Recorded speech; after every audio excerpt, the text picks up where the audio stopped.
agradezco a mi hermano Mario por los botes de agua para los que estamos aquí en el púlpito. Al hermano que vaya a predicar, aquí hay otro bote de agua que le espera, ¿ok? Gracias, hermano Mario. ¿Dónde está el hermano Mario? ¿No estaba? Bueno, muchas gracias. Dios te bendiga.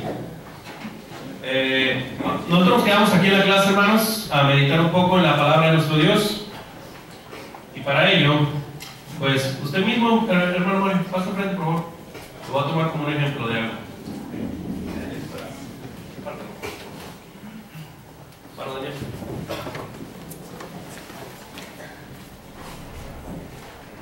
A los esposos, como son una sola carne, nomás una, ¿sí? A los esposos solamente una. Porque no traigo muchos copias, por eso. No es que sea codo. Nosotros nos quedamos aquí a meditar un poco en la palabra de nuestro Dios. Vamos a ubicarnos, hermanos, o antes de empezar, quisiera comentar particularmente el tema que en este mes se me ha encomendado, que tiene que ver con la Iglesia de Cristo a través de los siglos, ¿sí? Ese es el tema general. Lo que ustedes están viendo en el bosquejo es particularmente un subtema, ¿va? Entonces, la Iglesia de Cristo a través de los siglos. Hace 2 semanas, hermanos, estuvimos viendo el origen de la Iglesia y lo vimos y partimos precisamente desde el mismo corazón de Dios, ¿sí? Y concluimos precisamente en Pentecostés. Espero que ese punto haya quedado claro. En esta ocasión también entregamos particularmente un bosquejo, por si se le pasó algún versículo o algo, pues ahí en ese bosquejo que se les entregó, pues lo puede checar, ¿verdad? Ahora, lo que vamos a ver en esta mañana va a ser el último tema que tiene que ver con la Iglesia de Cristo a través de los siglos. Me hubiera gustado que abundáramos un poquito más, pero ya para el siguiente, mi siguiente intervención aquí en el mes de febrero, ya vamos a hablar un poquito acerca de las eras bíblicas, ¿sí? Vamos a ver el tema de la era mosaica y la era cristiana. Pero vamos a concluir este tema de la Iglesia de Cristo a través de los siglos, viendo particularmente este tema que viene ahí estipulado. ¿Cómo dice el tema? La promesa del Espíritu Santo. ¿Perdón? La promesa del Espíritu Santo. No, el bosquejo que les entregué. La iglesia de Cristo. La Iglesia de Cristo en el tiempo apostólico. Me hubiera gustado abordar un tema, hermanos. ¿Qué pasó después del tiempo apostólico? ¿Sí? Sabemos, pero francamente y sinceramente, después del tiempo apostólico, lo que hay información de la Iglesia sería especular mucho. Hay muchos datos, y particularmente con los padres de la Iglesia. Llámense padres de la Iglesia aquellos hermanos, aquellos pensadores que eran apologistas de la Iglesia, de la fe en Cristo Jesús. Ahí se encuentra Eusebio de Cesarea, ya no me acuerdo, Papías, nombres bien raros que a lo mejor ustedes no han escuchado, pero que son a partir del segundo siglo en adelante, ¿no? Pero todos ellos son escritores no inspirados. Entonces sería mucha especulación. Pero hay algo que me gustaría empezar a disertar en esta mañana, y quiero partir con lo que dice Marcos capítulo 16, versículo 7. Marcos capítulo 16, versículo 7. Pero ahí decía a sus discípulos y a Pedro que él va delante de vosotros a Galilea. Ahí le veréis como os dijo. ¿Dónde fue crucificado el Señor? ¿Dónde fue crucificado el Señor? Monte Calvario. Monte Calvario. ¿Dónde estaba Monte Calvario? ¿Galilea, seguros? Jerusalén, a las afueras de Jerusalén. Ahora, aquí el maestro le estaba dando la orden, o básicamente yo imagino que el maestro le dijo al ángel: cuando vengan estas mujeres, diles a lo que les digan a los discípulos, que les digan a los apóstoles y especialmente a Pedro, que los veo en Galilea, ¿sí? Esa era la orden que se le había dado al ángel, ¿sí? El Señor dio mandamiento para que los discípulos se fueran de Jerusalén hacia Galilea. La pregunta es, ¿para qué? Vamos a ir a Hechos capítulo 1, que es lo que acaba de leer el hermano Carlos. ¿Cuál fue la razón del por qué el Señor los mandó a Galilea? ¿Por qué particularmente eso? Hay que entender, hermanos, que el ministerio del Maestro se desarrolló el 90% en Galilea. El 100% de su ministerio fue en Galilea. Entonces, particularmente Capernaum. Pero es interesante cómo dice el versículo 3. ¿Alguien que me ayude a leerlo? Hechos capítulo 1, versículo 3. A quienes también después de haber padecido se presentó vivo con muchas pruebas individuales, apareciéndoseles durante 40 días y hablándoles acerca del reino de Dios. Ahora bien, pruebas indubitables. ¿Qué quiere decir eso? Porque a veces leemos y a veces me he dado cuenta que no nos ponemos a analizar cuáles son algunos conceptos, ¿verdad? ¿Qué significa la palabra indubitable? ¿Perdón? Innegable o que no está sujeto a duda. Indubitable, que no deja lugar a dudas. Pruebas irrefutables, indudables de la resurrección de Jesucristo. Ahora, lo que me llama la atención es lo siguiente. ¿Cuántos, les dice, váyanse a Galilea? ¿Cuánto tuvo el Maestro con sus discípulos ahí en Galilea? 40 días. ¿Enseñándoles qué? El reino de Dios.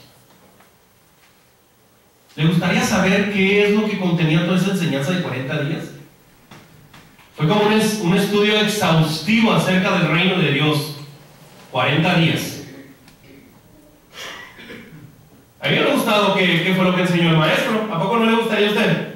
A mí, ¿qué les habrá enseñado? ¿Qué fundamentos utilizó? ¿Cómo desarrolló? O sea, todo eso hubiera sido increíble, pero hace tiempo, o mejor dicho, hace unos días, escuché a un comentarista decir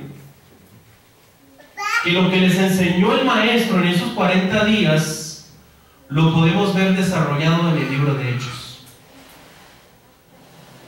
Todo lo que el Maestro les enseñó en esos 40 días lo podemos ver desarrollado en el libro de los Hechos. ¿Quieres saber qué le enseñó? Póngase a estudiar Hechos. Ahorita me gustaría dar un panorama general de esa enseñanza. Y recuerden el tema. El tema es la Iglesia de Cristo a través de los tiempos, con el subtítulo La Iglesia de Cristo en el tiempo apostólico. Vamos a ver en esta mañana de manera rápida y sucinta cómo fue el transcurso del tiempo desde Pentecostés hasta la muerte del último apóstol, que fue Juan. ¿Y en dónde lo vemos? En Apocalipsis. Después de eso ya sería especulación, ¿sí? Ahora, dice, hay un texto clave, Hechos 1:8, y lo tienen en sus bosquejos. Ayúdame por favor a leerlo. Pero recibiréis poder, hermano. Sí. Pero recibiréis poder cuando haya venido sobre vosotros el Espíritu Santo. Me seréis testigos en Jerusalén, en toda Judea, en Samaria y hasta lo último de la tierra. Estas son las tres grandes etapas del ministerio apostólico. Ustedes pueden ver en sus bosquejos tres puntos principales. Primero, en toda Jerusalén, en toda Judea y Samaria y en toda la tierra. Los numeritos que ven ahí en cada punto son capítulos, no versículos, ¿ok? Entonces vamos a ver en primer lugar en toda Jerusalén. En la primera etapa en el ministerio apostólico se dio primeramente en Jerusalén, porque ahí fue donde empezó la iglesia, en el año 33 en Pentecostés. ¿Qué fue lo que sucedió en Hechos 2? Que fue el evento del establecimiento de la iglesia. Por eso hemos dicho, hermanos, cuando llegue alguien perteneciente a una denominación, perteneciente a una secta, pregúntale cuándo fue fundada tu iglesia, porque lleva torito la pregunta. Y le va a decir, no, que en 1800 no sé qué, que en 1700, no, la iglesia fue fundada en el año 33 después de Cristo en Jerusalén, especialmente en Pentecostés. Ahí lo dice Hechos 2. ¿Sí? Ahora, hay una cosa que nosotros podemos ver en esta primera etapa en Jerusalén. Vemos una gran predicación por parte particularmente del apóstol Pedro. ¿Saben qué es lo interesante de esto? Acuérdense que el maestro murió, fue crucificado en la víspera de la Pascua, o en la víspera del día de reposo, ¿sí? Y 50 días después iba a llegar la fiesta de Pentecostés. Pedro estaba aquí dando uno del primer gran discurso, porque en el discurso de Pedro se da cumplimiento con lo que le dice el maestro en Mateo capítulo 16, y sobre esta roca edificaré. Y yo te digo que tú eres Pedro, y sobre esta roca edificaré mi iglesia. El Señor no estaba diciendo que, porque eso es lo que piensan los católicos, digo con mucho respeto, que debajo de donde está la Santa Sede, allá en Roma, en el Vaticano, están los restos del apóstol Pedro, porque dijo Jesucristo, y sobre esta roca edificaré mi iglesia. Eso es cierto, hermano. Si quieres, chéquelo ahí cuando vaya en internet. ¿Dónde están los restos de Pedro? Y le van a decir que estaban en Roma. ¿Sí? Pero eso no es cierto. Eso no es cierto. Lo que estaba diciendo aquí es que, y yo te digo que tú eres Pedro, y sobre esta roca edificaré mi iglesia. Sobre ese fundamento. ¿Cuál fundamento? El que Pedro dijo, el haber reconocido particularmente de que Jesucristo es el Hijo de Dios. Ese va a ser el fundamento de la iglesia, ahí va a ser el fundamento del reino de Dios, que reconocieran al Señor como su Salvador y como su Señor. Esto es lo que significa la declaración, o básicamente reconocer que Jesucristo es el Hijo de Dios, que es mi Salvador y que es mi Señor. Ahora,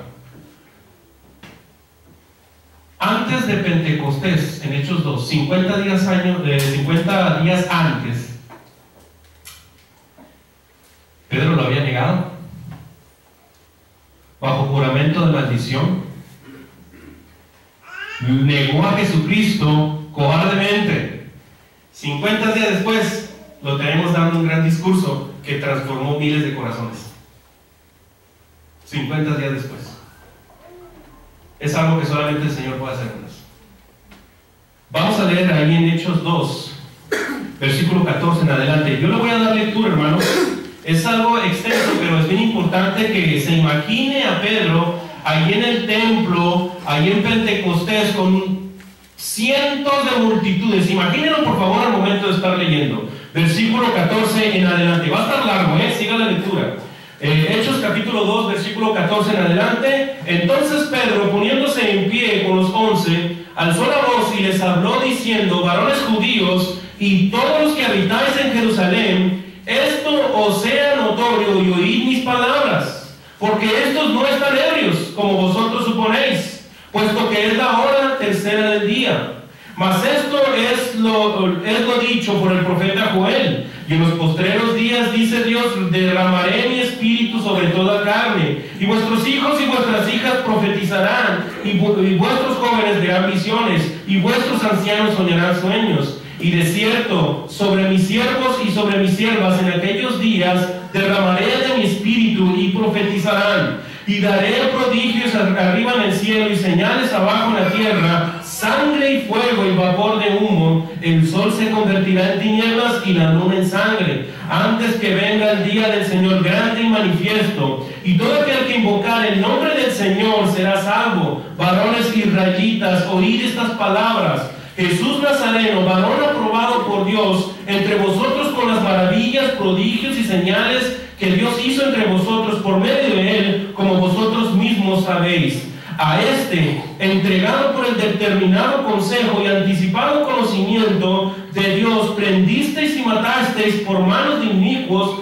crucificándole, al cual Dios levantó, suelto los dolores de la muerte, por cuanto era imposible que fuese retenido por ella. Versículo 25. Porque David dice de él: veía al Señor siempre delante de mí, porque está a mi diestra, no seré conmovido. Por lo cual mi corazón se alegró y se gozó mi lengua, y aún mi carne descansará en esperanza, porque no dejarás mi alma en el Hades, ni permitirás que tu santo vea corrupción. Me hiciste conocer los caminos de la vida, me llenarás de gozo con tu presencia. Varones hermanos, se os puede decir libremente del patriarca David, que murió y fue sepultado, y su sepulcro está con nosotros hasta el día de hoy. Pero siendo profeta y sabiendo con juramento Dios le había jurado que su descendencia en cuanto a la carne levantaría al Cristo para que se sentase en su trono. Viéndolo antes, habló de la resurrección de Cristo, que su alma no fue dejada en el Hades, ni su carne vio corrupción. A este Jesús resucitó Dios, de lo cual todos somos testigos. Así que, exaltado por la diestra de Dios y habiendo recibido del Padre la promesa del Espíritu Santo, ha derramado esto que vosotros veis y oís. Porque David no subió a los cielos, pero él mismo dice el Señor a mi Señor, siéntate a mi diestra hasta que ponga a tus enemigos por estrado de tus pies. Sepa pues ciertísimamente toda la casa de Israel, que a este Jesús a quien vosotros crucificasteis, Dios le ha hecho Señor y Cristo. Al oír esto, se compungieron de corazón y dijeron a Pedro y a los otros apóstoles: varones hermanos, ¿qué haremos? Pedro les dijo: arrepentíos y bautícese cada uno de vosotros en el nombre de Jesucristo para perdón de los pecados, y recibiréis el don del Espíritu Santo. Porque para vosotros es la promesa, y para vuestros hijos, y para todos los que están lejos, para cuantos el Señor nuestro Dios llamare. Y por último, versículo 40. Y con otras muchas palabras testificaba y les exhortaba diciendo: sed salvos de esta perversa generación. Probablemente muchos de nosotros no entendamos la profundidad de estas palabras, pero simplemente este gran discurso tuvo un gran efecto en la audiencia de Pedro. Alguien que lea el versículo 41. Así que los que recibieron su palabra fueron bautizados y se añadieron aquel día como 3,000 personas. ¿Cuántos fueron bautizados con aquel discurso? 3,000. Con una sola predicación. Ahora necesitamos 3,000 predicaciones para que uno se bautice. Probablemente algo estemos haciendo mal. Pero no solamente eso, hermanos. En aquel tiempo los predicadores eran inspirados por el Espíritu Santo. Decía el hermano David Cárdenas, dice el hermano David Cárdenas, que ahorita ya no predicamos por inspiración, predicamos por transpiración. ¿Qué quiere decir esto? Que para dar un estudio hay que machetearle, hay que estudiarle, hermanos, hay que estudiarle. Pero hay algo bien importante en todo eso. ¿Sabía usted cuánto se le hace que se bauticen en un día 3,000? ¿Serán muchos, pocos? Son demasiados, ¿no? Así empezó la iglesia, 3,000 bautizados. Pero ¿sabe usted que es un porcentaje muy mínimo? Porque en aquel tiempo se datan como 100,000 personas en Pentecostés, solamente en Jerusalén. Las fiestas judías, hermanos, eran tremendas, ¿eh? Si México es parandero, el judío lo era más. Se datan como un dato menor 100,000 personas en ese tiempo de Pentecostés. Y de esas 100,000, solamente 3,000 fueron bautizadas. ¿Dónde estaban las otras 17,000? Un 3% solamente se bautizó, hermanos. Pero empezó de una manera poderosa. La iglesia empezó fuerte, hermanos. Y es lo que ocasiona y debe de ocasionar la predicación de la palabra de nuestro Dios. No solamente eso, hermanos, vemos 3,000 bautismos, vemos grandes frutos, pero también hay algo bien importante que nosotros tenemos que ver, que con este gran número empieza la iglesia dando pisadas fuertes, hermanos. Por eso podemos ver en el versículo, ayúdenme por favor a leer, vamos a ver un gran ejemplo como iglesia. Hechos 2, versículo 42, por favor. Y perseveraban en la doctrina de los apóstoles, en la comunión unos con otros, en el partimiento del pan y en las oraciones. Hermanos, ¿se dan cuenta? Todos esos, estaban los apóstoles, los seguidores y esos 3,000 bautizados. ¿Y qué es lo que estaban haciendo? Era una iglesia que estaba en una total comunión en la adoración a nuestro Dios. En las oraciones, en el partimiento del pan, estaban unidas en la oración. Esa es la enseñanza que nos puede dejar cómo la iglesia primitiva era precisamente muy importante para ella la adoración. Y la adoración en espíritu y en verdad. Porque cuando hablamos acerca de una adoración en espíritu, estamos hablando de una adoración que se hace con toda la actitud mental, estando presentes en pensamiento, sentimiento y también voluntad. Pero no solamente en espíritu, también en verdad, porque la palabra de Dios también estipula la forma en la cual debemos de adorar. No solamente, vamos a meter instrumentos porque se oyen bien. ¿En qué parte de hecho se ve que los hermanos estén tocando instrumentos? ¿O algún texto que haga inferencia acerca de ello? No es que en Salmo 150, lo dice, que adoremos a Dios con tantos instrumentos que se mencionan ahí. No. Nosotros imitamos el ejemplo de la iglesia primitiva. Imitamos ese ejemplo porque así como la iglesia seguía la enseñanza de los apóstoles, eso es algo que nosotros debemos de continuar, porque la enseñanza de los apóstoles era la enseñanza del Espíritu Santo y la enseñanza de nuestro Señor Jesucristo. Ellos estaban unidos en la adoración, hermanos, y eso es algo bien importante que nosotros debemos entender. Acuérdense que la adoración, hermanos, ya hemos dicho y lo repetimos, tiene un principio y tiene un final. Sí, la adoración tiene un principio y tiene un final. Pero acuérdense que nosotros venimos a adorar, pero salimos para servir.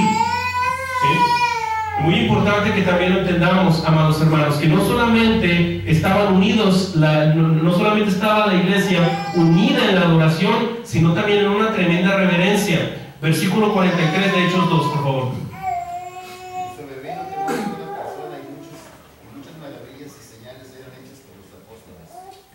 Otra vez, hermano, por favor. Y sobrevino temor a toda persona, y muchas maravillas y señales eran hechas por los apóstoles.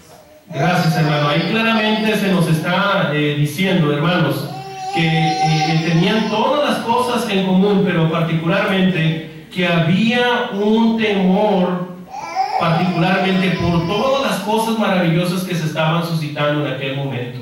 Había un temor reverente en todas las cosas que estaban haciendo. Había un respeto en las cosas de Dios. Había una devoción en las cosas de Dios.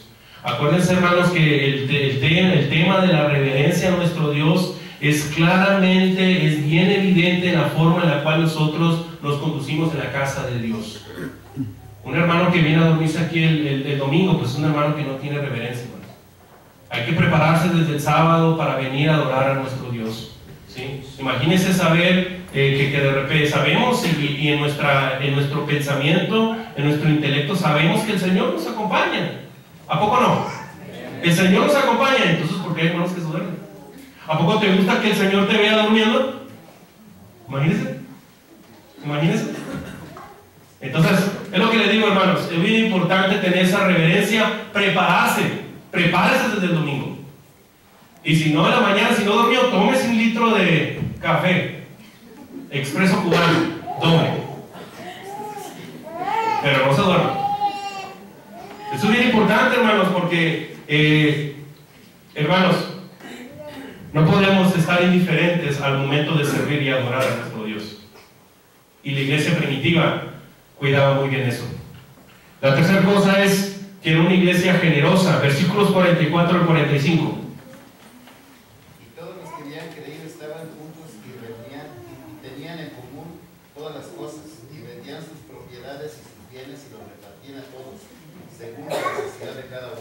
Gracias, hermanos. ¿Se dan cuenta, hermanos? Había tremenda generosidad en los hermanos. A tal grado que decían, yo me deshago mis propiedades en pro de la iglesia. Es una tremenda prueba para nosotros, ¿no? Ahora, el Señor dice que el que quiera ser discípulo del Señor tiene que renunciar a todo lo que tiene. Ahora, es muy importante que nosotros entendamos este concepto, porque he escuchado predicadores del sectarismo decir, es que tú tienes que vender todo y darlo a la iglesia. No, esa renuncia de posesiones se refiere que todas las cosas que tú tienes, o todas las cosas que haces, estudio, trabajo, propiedades, carros, pase en un segundo plano. En un segundo plano, y que el primer lugar de tu vida la tome Dios. Porque cuando nosotros nos hacemos cristianos, hermanos, tus posesiones ya no son tus posesiones, porque tú te reconoces como posesión de Cristo, y todo lo que es tuyo ya le pertenece a Él. Renunciar a todo lo que poseemos significa ya dejar las cosas materiales en un segundo, tercer, cuarto, quinto término, y que el primer lugar lo va a tomar Dios. La generosidad de los hermanos era sin límites, hermanos, era sin límites. Pero rápidamente este concepto y esta idea se vio desvirtuado, hermanos, se vio desvirtuado precisamente por la simulación que en el capítulo 5 iban a hacer Ananías y Zafira. Ananías y Zafira vieron cómo Bernabé, como otros hermanos andaban vendiendo sus propiedades y dándolo a la iglesia. Y Ananías y Zafira observaron de que, wow, mira cómo los hermanos lo aprecian, los quieren, y ellos querían sentirse así, y solamente dieron una parte de lo que habían vendido. No solamente habían mentido a Dios, también se habían mentido a sí mismos. En la iglesia, hermanos, cuando uno hace bien las cosas, siempre va a existir esa clase de envidias, en cualquier aspecto. Pero hay algo bien importante que yo quiero recalcarle aquí, porque uno de los primeros problemas que tuvo la iglesia tenía que ver precisamente con eso, hermanos, con el problema que había entre los hermanos. ¿Alguien se acuerda lo que dice Efesios 6:12? Debería ser de memoria, hermanos, porque no tenemos lucha contra sangre y carne, sino contra ¿quién? Huestes espirituales de maldad en las regiones celestes. Hermanos, nosotros no tenemos lucha contra sangre y carne. Tu prójimo no es tu enemigo, tu enemigo es el diablo. Cuando alguien te critique, te ataque o diga algo en tu contra, recuerda que tu prójimo no es tu enemigo, es quien está detrás de ellos. Porque es triste ver que entre hermanos se atacan, pero no son capaces de ver quién está manipulando al hermano o a tal persona y la está utilizando como una marioneta de carne y hueso. Es el diablo. No tenemos lucha contra sangre y carne. No veas al hermano que está atacando, o que está criticando, o está cometiendo una falta. Ve quién está detrás de eso. Así como le pasó a Ananías y Zafira. Es él. Él siempre ha estado detrás de todo esto. Y no le gusta que la iglesia crezca, no le gusta que la iglesia sea generosa, no le gusta que la iglesia adore, no le gusta que la iglesia tenga esa reverencia, hermanos. Al diablo no le gusta nada, nada, y sobre todo lo que tiene que ver con la iglesia. Hermanos, así era la iglesia en el primer siglo. Era una iglesia feliz, era una iglesia que adoraba, era una iglesia que compartía, era una iglesia generosa. ¿Podemos nosotros entrar en esa categoría? ¿O tenemos Iglesia de Cristo en San Bernabé estas cualidades? No solamente lo digo de manera colectiva, sino también de manera personal. Hermanos, así era la iglesia en el primer siglo. Ahora, otra etapa del ministerio apostólico tiene que ver precisamente que no solamente iba a ser en Jerusalén. ¿Y saben qué es lo interesante de todo esto, hermanos? Que la iglesia tenía un montón de bautismos, tenía una gran fraternidad y comunidad. Pero rápido iba a llegar los problemas. Vamos a leer ahí, tenemos algunos casos de mártires, de hombres que por causa de la fe dieron su vida. Hechos capítulo 7, versículos 54 al 60. Antes de leer eso, hermanos, hubo un gran problema en la iglesia en el principio. Como eran bastantes, hermanos, eran bastantes en la iglesia, Hechos 6 nos narra que la iglesia, y particularmente a través de los apóstoles, eligieron precisamente a 7 diáconos, a 7 hombres espirituales para que les ayudaran a los apóstoles a ministrar, porque las vidas de los griegos estaban siendo desatendidas. Y dicen los apóstoles, es que nosotros no podemos estar haciendo esto y prescindir de la predicación y de la oración. Si en estos tiempos hubieran dicho eso los apóstoles, no sé cómo los hubiera criticado la hermandad, ¿verdad? Pero fíjense muy bien, hermanos, que se eligieron 7 hombres porque la iglesia estaba creciendo, y cuando la iglesia crece, también los problemas, hermanos, así francamente, como en el caso de las vidas de los griegos. Pero podemos ver particularmente, no solamente este caso, sino dentro uno de esos diáconos llamado Esteban, confrontando precisamente al concilio en Jerusalén, a estos sacerdotes, hermanos, los confronta. ¿Y qué es lo que sucede con él? Vamos a leer ahí en Hechos capítulo 7, Hechos capítulo 7, versículos 54 al 60. Un versículo cada quien, por favor, hermanos. Oyendo estas cosas, se enfurecían en sus corazones y crujían los dientes contra él. Pero estaban llenos del Espíritu Santo, puestos los ojos en el cielo, vio la gloria de Dios y a Jesús que estaba a la diestra de Dios. Y dijo, he aquí, veo los cielos abiertos y al Hijo del Hombre que está a la diestra de Dios. Entonces se dio una grande voces, se taparon los oídos y arremetieron a uno contra él, Y echándole fuera de la ciudad, le apedraron, y los testigos pusieron sus ropas a los pies de un joven que se llamaba Saulo.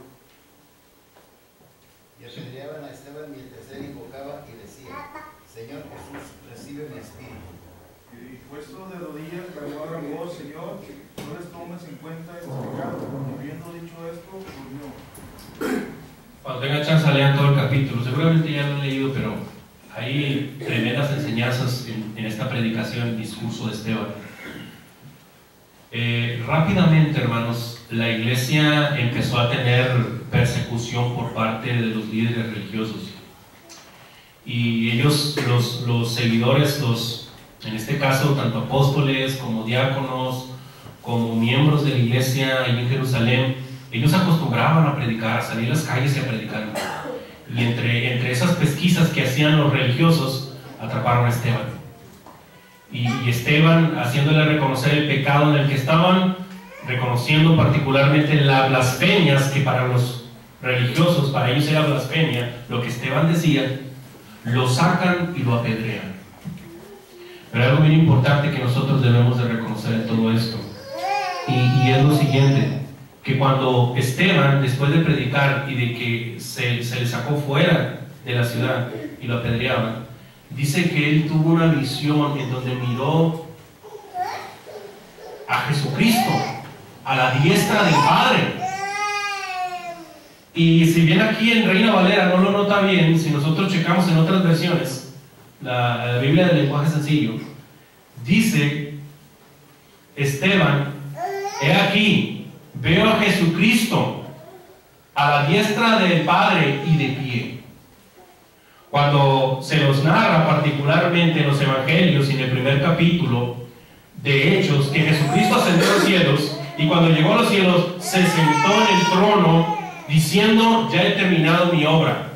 Pero aquí en Hechos capítulo 7 vemos a Jesucristo de pie. ¿Por qué? Porque él estaba viendo lo que le estaban haciendo. Tanto el Padre como el Hijo estaban observando lo que le estaban haciendo a Esteban. Estaba observando, hermanos.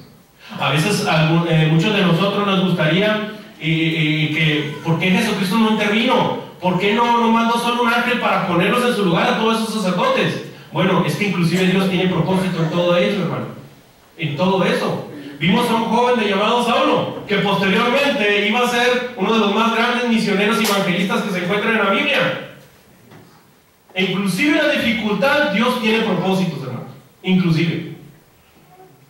Así que, por eso nunca el cristiano, por más difícil y negra esté la situación, nunca juzgue, nunca critique y déjelo todo en las manos de Dios, que Él se encargue.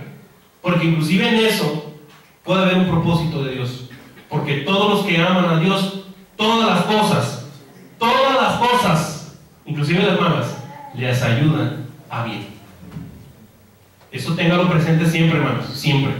Ahora, hermanos, no solamente tenemos en el caso de esta situación de Esteban, pues también tenemos en Hechos 12 la muerte de Jacobo. Pero fíjense cómo de esto que pareciera ser algo terrible para la iglesia, fue de bendición para el evangelio del reino de Dios. Hechos capítulo 8, versículos 1 al 3, por favor. Hechos capítulo 1, versículos 1 al 3. En el primer tratado, opio y No, capítulo 8.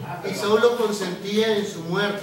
En aquel día hubo una gran persecución contra la iglesia que estaba en Jerusalén, y todos fueron esparcidos por las tierras de Judea y de Samaria, salvo los apóstoles. Y hombres piadosos llevaron a enterrar a Esteban e hicieron gran llanto sobre él. Y Saulo Saulo, robaba la iglesia y entrando casa por casa arrastraba a hombres y a mujeres y los entregaba en la cárcel. Seguramente los apóstoles, los hermanos en la iglesia en Jerusalén, ellos estaban muy cómodos, hermanos, estando ahí en Jerusalén. Aquí está el templo, aquí murió el Señor, aquí fuimos comisionados, etcétera, etcétera, etcétera. Pero esa persecución en Hechos 8 sirvió para que los hermanos salieran de su estado de confort, se fueron a los otros rincones de Judea, a Samaria, y con ello llevaron la semilla del evangelio. ¿Te das cuenta cómo Dios obra? Muchos hermanos seguramente estaban tristes por la muerte de Esteban, y seguramente muchos de ellos se decían: qué injusto que tengamos que salir de Jerusalén y ir a Samaria cuando en realidad queríamos estar en Jerusalén. Pero es que uno no sabe los propósitos de Dios, como en este caso. Debido a esta persecución, ellos llevaron el evangelio a los rincones de Judea y de Samaria. Claramente aquí lo vemos. Y lo vemos obrando precisamente en Felipe, ese gran evangelista, y también lo vemos en el caso de Pedro y Cornelio en Hechos 10. No lo vamos a tratar porque ya no tenemos mucho tiempo. Ahora, no solamente la iglesia en el tiempo apostólico iba a estar en Jerusalén, en Judea y en Samaria. También lo vamos a tener particularmente en toda la tierra, hermanos. Por eso después de Jerusalén hubo una gran iglesia que inclusive se cree, y al momento de estudiarlo, vemos que hubo una iglesia fuera de Jerusalén que financiaba a sus propios evangelistas y misioneros. Que fue una iglesia tan grande y tan fuerte como la iglesia de Antioquía. Vamos a leer ahí en Hechos capítulo 11, versículo 26, que fue precisamente en Antioquía donde se nos dio el primer nombre a los que siguen a Cristo. Hechos 11, 26. Se congregaron ahí todo un año con la iglesia y enseñaron a mucha gente, y a los discípulos se les llamó cristianos por primera vez en Antioquía. ¿Se dan cuenta? Hechos 11, 26 fue en Antioquía donde precisamente se les dio a los seguidores de Cristo el nombre de cristianos. ¿Cómo se les llamaba antes? Ya lo escuché, pero así como que un leve susurro lo escuché por ahí. Si lo saben, nomás que no lo dicen fuerte. ¿Cómo se les conocía a los cristianos antes de Hechos 11? Sí, pero bueno, evidentemente eran discípulos, pero ¿cómo la gente los conocía? Todavía no existían, hermano. Fue ya la reforma. ¿Perseguirlos? No. A los del camino. Así se les conocía. A los del camino. Así se les conocían a los cristianos. Hay escritos de Josefo, hay escritos de algunos historiadores de la época que se refieren a los cristianos como a los del camino. A los del camino. Que precisamente la palabra discípulo, no me acuerdo la palabra griega, pero no importa, está difícil. Significa, la palabra discípulo tiene que ver con la idea de carretera, de camino. Entonces, está interesante ese dato. Pero bueno, hermanos, ¿quién hubiera pensado que de un asesino, de un perseguidor, de alguien que respiraba odio en contra de la iglesia, ese hombre iba a ser, junto con otros grandes hombres, iban a ser tremendos evangelistas y misioneros que iban a esparcir la semilla del evangelio en distintas partes de la tierra? Y esos hombres, y ese hombre lo encabeza, me refiero a Pablo. También a otro hombre como Bernabé, pero por lo regular reconocemos más a Pablo, pero cada hombre tuvo cierta peculiaridad en cuanto al evangelismo se trataba. Pero el que estuvo entregado en cuerpo y alma, un hombre que tenía todo, hermano, tenía todo para ser, ¿cómo le podría decir? Era fariseo, era un hombre que desde joven, a los 24 años, ya era un hombre doctor de la ley, era un hombre preparado, avanzado, era un hombre preparado en todos los sentidos, era un hombre entregado, pero estaba mal. Toda su vida cambió, y todo eso que tenía lo consideró como basura y como pérdida cuando se topó con el Jesucristo resucitado. Su vida cambió radicalmente. Y es tremendo la obra que hace Pablo, pero quiero concluir, tengo algunos minutos, para mencionar la situación de la iglesia, ya en el último tiempo y en el último libro de la Biblia, Apocalipsis. Ahí podemos darnos una idea de cómo la iglesia estaba funcionando de una manera progresiva. Había mucha abundancia, había iglesias chicas, grandes, con problemas, iglesias que traían un montón de fruto, iglesias que adoraban, que servían a Dios apropiadamente. Apocalipsis nos enseña la perspectiva particularmente de cómo estaba la iglesia antes de que el libro de Apocalipsis, la última hoja del libro de Apocalipsis cerrara. Vamos a las 7 iglesias de Apocalipsis. Apocalipsis capítulo 2, versículos 2 al 6. Yo conozco tus obras. Esta es a la iglesia de Éfeso, a la iglesia de Éfeso. Yo conozco tus obras y tu arduo trabajo y paciencia, y que no puedes soportar a los malos, y has probado a los que se dicen ser apóstoles y no lo son, y lo has hallado mentirosos. Gracias. Fíjense, hermanos, que parece que el libro de Apocalipsis se escribió entre el 85 y 95 después de Cristo. Todo lo que se va a decir ahorita ya era como el año 85, 95 después de Cristo, más o menos en ese rango de tiempo. Leíste nomás el versículo 2, ¿verdad? Sí. Versículo 3, por favor. Y has sufrido, y has tenido paciencia, y has trabajado arduamente por amor de mi nombre, y no has desmayado. Siguiente versículo, hasta el 6.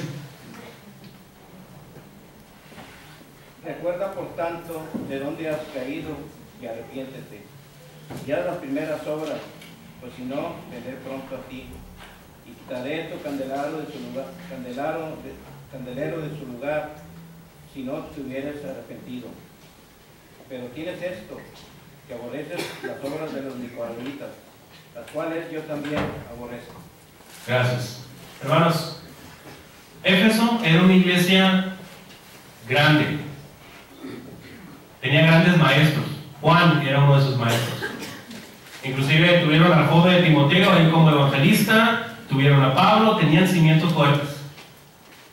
La iglesia de Cristo en Éfeso era una iglesia ejemplar.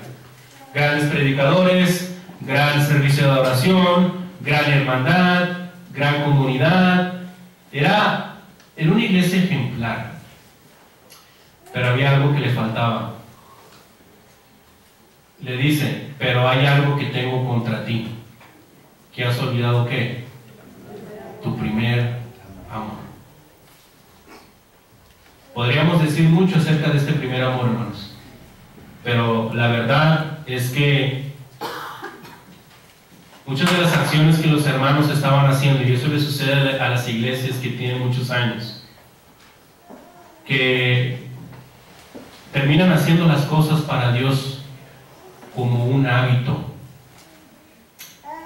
como algo rutinario, y no debería ser así. Tenían excelente adoración, excelente predicadores, excelente comunidad, pero también podría ser que entre los hermanos no había amor.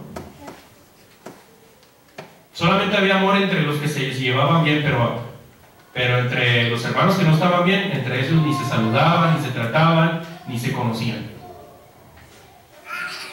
El primer amor quiere decir, hermanos, y el maestro lo dice de manera tremenda, si no cambias tu actitud, dice el maestro, voy a quitar tu candelero de su lugar. Porque el amor debe de ser lo que debe de prevalecer entre nosotros. No el amor eros, no el amor filos, no el amor estorge, el amor ágape. Ese amor que se da sin condiciones. Sin condiciones. Y no solamente eso, hermanos. Apocalipsis 2, 9 al 10, por favor. Yo conozco tus obras y tu tribulación y tu pobreza, pero tú eres rico. Y la blasfemia que los que dicen ser judíos no son sino sinagoga de Satanás. Sinagoga de Satanás. La iglesia precisamente en Esmirna estaba siendo bien probada.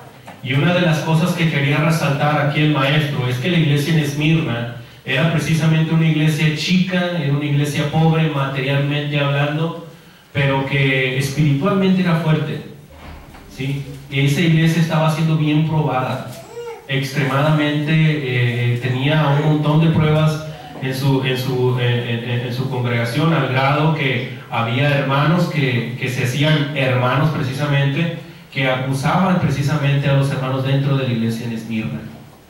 Y hay muchas cosas que también al respecto podemos decir.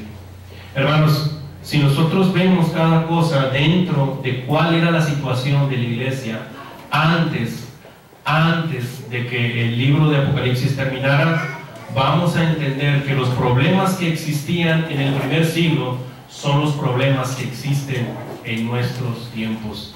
Qué lástima que ya no tuvimos bastante tiempo o suficiente tiempo para analizar cada aspecto, cada cosa importante, pero es bien importante, hermanos, que nosotros como la iglesia del Señor, como el cuerpo vivo del Señor, tengamos presente precisamente el ejemplo de la iglesia primitiva. Una iglesia que adoraba, una iglesia que era reverente, una iglesia que era feliz, una iglesia que era generosa, una iglesia que convivía los unos a los otros. Hermanos, después de Apocalipsis sabemos muy poco de la iglesia. Hay un panfleto, en la computadora que se me descompuso, ahí tenía el panfleto del año de 1200 o 1300 después de Cristo, donde se hablaba en ese panfleto de algunas personas que iban a ser puestas en la hoguera. Iban a estar puestas a la hoguera. ¿Sabe por qué? Porque se hacían llamar de un grupo llamado Iglesia de Cristo. La iglesia siempre ha existido, hermanos. Nomás que hubo un momento en el tiempo del oscurantismo donde no se supo nada de ella. Pero las bases que tenemos ahorita las podemos encontrar en el libro de Hechos. Entonces, hermanos, podemos ver y aprender bastante. Yo recomiendo ampliamente que analicen las 7 iglesias del Apocalipsis y ver si realmente la iglesia de Cristo en San Bernabé cumple con cada una de estas cualidades que debe de tener todo el cuerpo del Señor. ¿Alguna pregunta, alguna duda, hermanos? Si no es así, vamos a dejar lugar a la oración. Adelante, hermanos.